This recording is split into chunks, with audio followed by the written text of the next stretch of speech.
क्या birth control पिल को use करने से हमें फ्यूचर प्रेगनेंसी प्लानिंग में मुश्किलें होगी?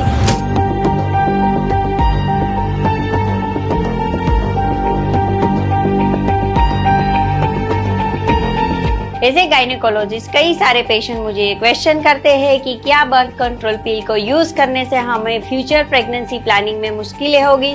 तो आंसर इज नो, ऐसा कुछ नहीं होता है। बर्थ कंट्रोल पिल जब हम यूज करते हैं तो उसका जो काम है वो ओव्यूलेशन को स्टॉप करना है, बट वो आपके एग या यूट्रस को बिल्कुल डैमेज नहीं करता है। तो जब आप ये पिल्स यूज करना बंद करते हो तो आपकी फर्टिलिटी है वो 1 और 2 मंथ्स में रिगेन हो जाती है। अगर आपके पीरियड्स इरेगुलर है तो ये बर्थ कंट्रोल पिल्स लेने से वो रेगुलर भी होते हैं और आपको फ्यूचर फर्टिलिटी में भी फायदा होता है।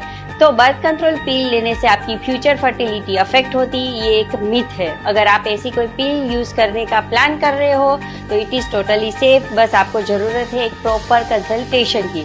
फीमेल फर्स्ट हॉस्पिटल में हम आपको सिर्फ ऑप्शन ही नहीं देते, क्लियरिटी भी बताते हैं। जैसे बर्थ कंट्रोल पिल्स के भी कई सारे ऑप्शंस अवेलेबल है। For more such information you can follow us.